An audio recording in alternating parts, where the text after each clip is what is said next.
Not a typographical error. That is how long some of Amy Roloff's Cameo customers have waited between placing an order and receiving a personalized video from her. Not 5 days, not overnight, half an hour, on a platform where a week is normal and 3 weeks is common. One reviewer ordered on Father's Day itself and still had the video in hand while the day was running. That single detail explains most of what is interesting about Amy's Cameo business, and it is worth unpacking properly because it reveals something about how she works that no interview has ever spelled out. Because the interesting question about Cameo is never really what it costs. It is what the speed of a reply tells you about how somebody regards the person on the other end. Take the platform first. Cameo came out of Chicago in 2017 on a straightforward premise. Fans pay a celebrity to record a short, personalized video message. The company handles the transaction, takes 25%, and passes the remaining 75% to the talent. Everybody in the arrangement gets something, which is rarer in business than it sounds and is the reason the model worked at all. The fan gets a custom video nobody else has. The celebrity gets income for a few minutes of work. Cameo gets a cut for building the pipes. It scaled quickly, and the numbers from the early years make that plain. By its second year of operation, the platform was fulfilling in the region of 2,000 video requests a day. A Series B round in 2019 brought in $50 million against a valuation near $300 million, backed by investors including Bain Capital, Kleiner, Perkins, and Lightspeed. Bain and Kleiner Perkins do not write checks for novelty apps. Kleiner Perkins backed Amazon and Google. That tier of investor turning up for a celebrity video marketplace was a signal about where the whole media business was heading. Those are not names that show up for a passing fad. That is serious institutional money betting that direct-to-fan celebrity transactions were a durable category rather than a fad. They were roughly right, and Amy Roloff was on the platform early enough to benefit. There is a fair criticism of the whole category that should be aired before going further. Some people find the entire premise slightly grim. The idea that affection from a familiar face can be bought for a fee, and that the warmth in the video is a product with a price attached. Put that way, it sounds like a transaction dressed up as a relationship. The counter is that nobody involved is confused about what is happening. The buyer knows they are paying. The recipient usually knows too. It is a novelty gift with a celebrity attached, in the same tradition as a signed photograph, and it has the advantage over a signed photograph of actually mentioning your grandmother by name. Whether that appeals is a matter of taste. It is not a deception. Her handle is Amy Roloff 4. Her bio runs to 4 short items: little people, big world, then a line about loving to cook, then mom, grandma, wife. That is 13 words doing an enormous amount of work, and it is worth taking seriously as a piece of business writing. The first line establishes recognition. This is the woman from the show you watched. The second establishes territory, which is food, and points at her whole separate cooking business. The third and fourth establish role, which is the thing that actually generates orders. Because consider who buys these. A birthday message for somebody's grandmother. An anniversary greeting for a wife who has watched the show since 2006. Encouragement for a mother going through a year that has not been kind to her. Ordered by a daughter who cannot think what else to send. Amy has told them in 4 words that she is exactly that person. Mom, grandma, wife. A buyer scanning profiles does not have to work out whether she would suit the occasion. She has already answered it. Most celebrities write Cameo bios listing credits. Amy wrote hers listing relationships. Whether that was strategy or instinct is impossible to know from outside. Given how consistently she has described herself the same way everywhere else, on Instagram, in her books, on stage, instinct seems likelier. She simply wrote down what she is. It happens to be excellent marketing. The best positioning usually is accidental, because a person describing themselves accurately will always beat a person constructing a pitch. There is a further reason that framing works, and it has to do with what her audience actually wants from her. Nobody is buying an Amy Roloff cameo because she is famous in the abstract. They are buying it because she reads, to a very large number of American women over 50, as somebody's mother.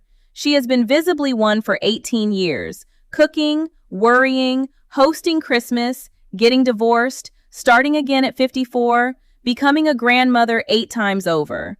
The product being sold on that profile is not celebrity access. It is a warm message from a woman who feels like she might be related to you, which is a considerably more useful thing to send to a 70-year-old on her birthday. The mechanics of ordering are simple enough. A buyer opens her profile, reads the reviews and the stated response time, then submits a request explaining who it is for and what they want said. Names, details, the private jokes, whatever will make it land. They pay and they wait. Her stated turnaround is about 5 days, which is standard and sensible. You promise a working week and then have room to be late without disappointing anybody. Then there are all these reviews describing videos arriving in half an hour. That gap between the promise and the delivery is the whole story. It means Amy is not batching. She is not letting requests pile up until Sunday afternoon and then grinding through 40 of them in a session. She is looking at them as they arrive and, at least on some days, sitting down and doing it there and then, which tells you 2 things. The first is commercial. Speed is a genuine competitive advantage in a gift business. A large share of Cameo purchases are last minute. Somebody remembers a birthday is tomorrow. A talent who reliably delivers fast becomes the one people can risk ordering from on a Thursday for a Saturday. The second is temperamental, and probably closer to the truth. Amy is not sitting on requests because she does not experience them as a queue of work. She experiences them as messages from people, and messages from people get answered.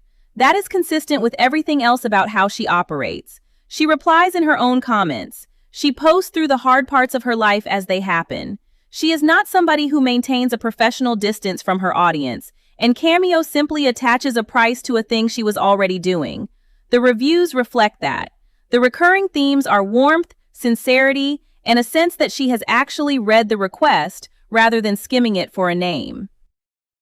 Buyers describe her including everything they asked for and then adding something of her own on top. One reviewer's friend, a fan of the show, apparently loved getting a birthday message from a reality star she watched. None of that sounds remarkable until you consider the alternative. A great many Cameo videos are visibly transactional. The talent reads the name off a card, delivers a generic 30 seconds, and moves to the next one. Customers can tell instantly, and the reviews say so. Amy's do not read that way, and she has built a rating that reflects it. The economics of a review-driven marketplace make that more important than it first appears.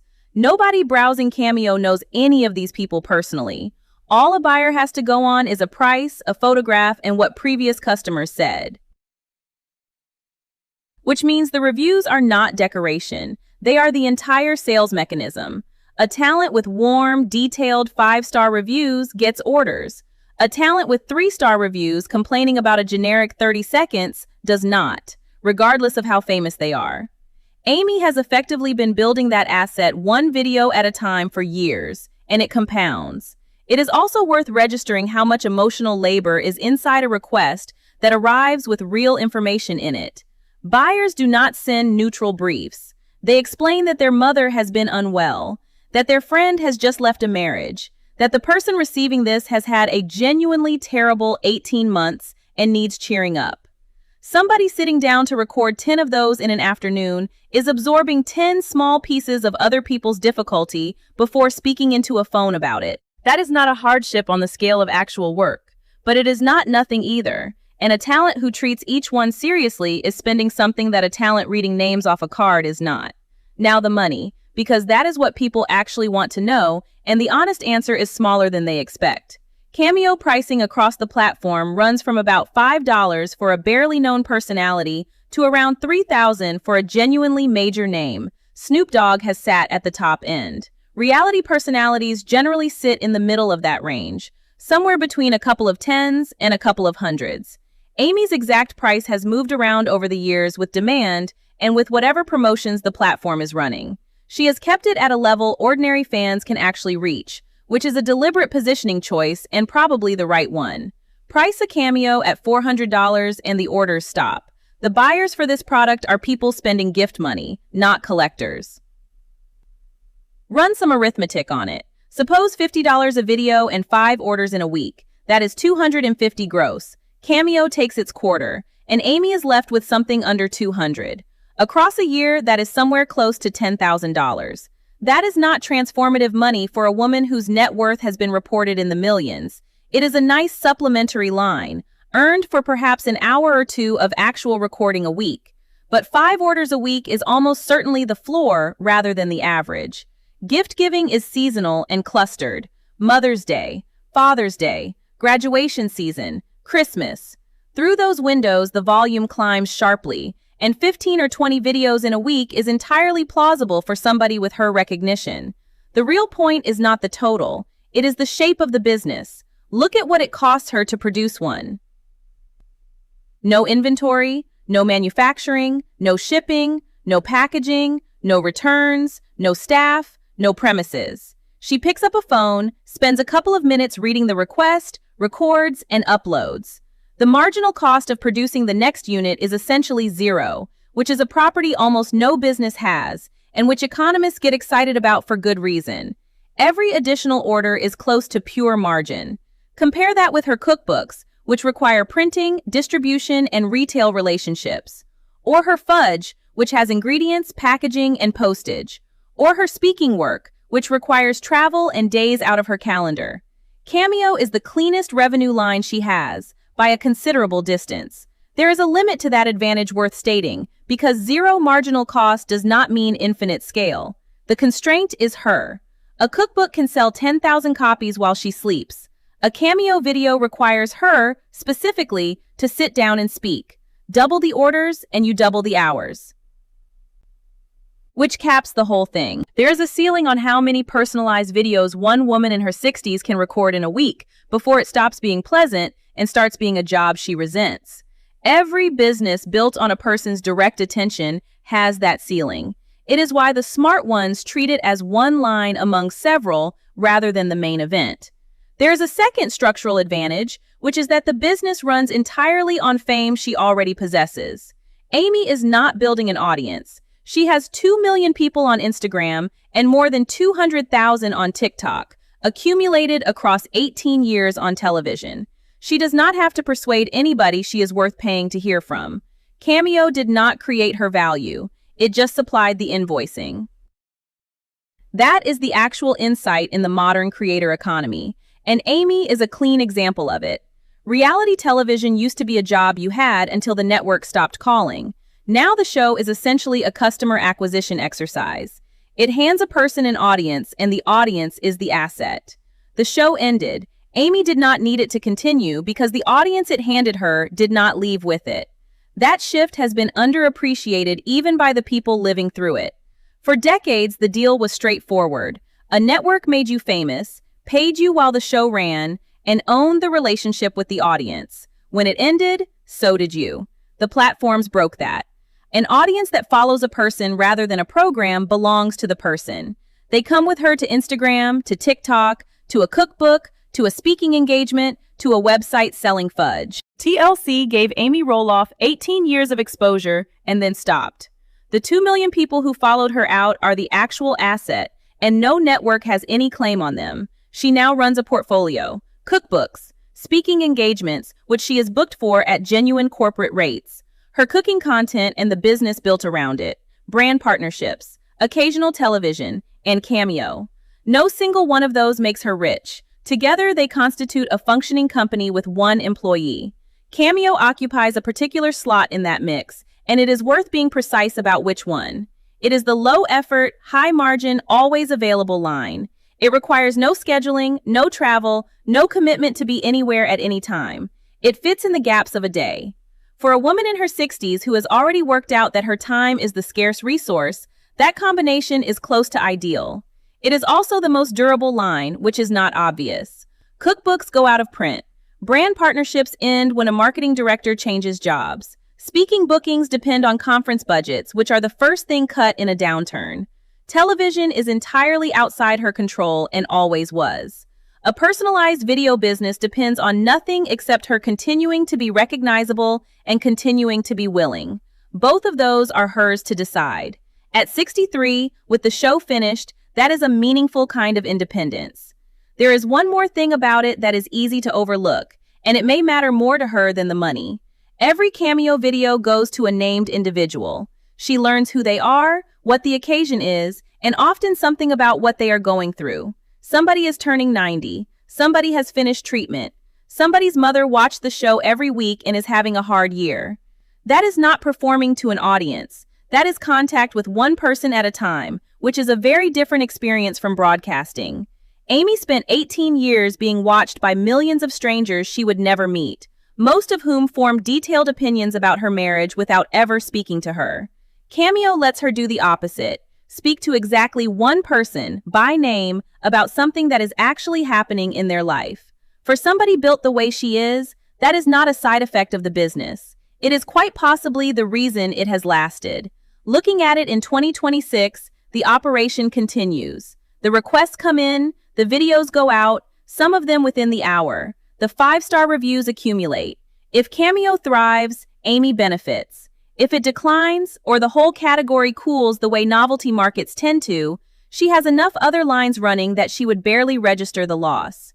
That, in the end, is the whole argument for how she has built her post-show career. Nothing she does is load-bearing on its own. All of it together holds, which is worth setting against where she was 10 years ago. In 2015, Amy Roloff was a woman in her early 50s inside a failing 29-year marriage, living on a farm she co-owned with a husband she was separating from, with an income that came almost entirely from a television network's decision to keep filming her. Every part of that was somebody else's to take away.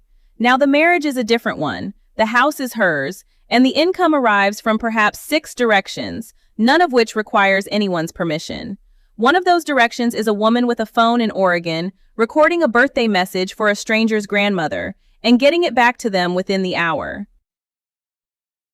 It is a small business, run on a phone, in a kitchen, between other things. It is also entirely her own, which is the part that took her 60 years to arrange. Would you buy an Amy Roloff cameo, and who would you send it to? Do you think paid personalized videos are a legitimate way for television personalities to earn after a show ends? Or does it make celebrity too purchasable? And does a 30-minute turnaround change how you read her as a person?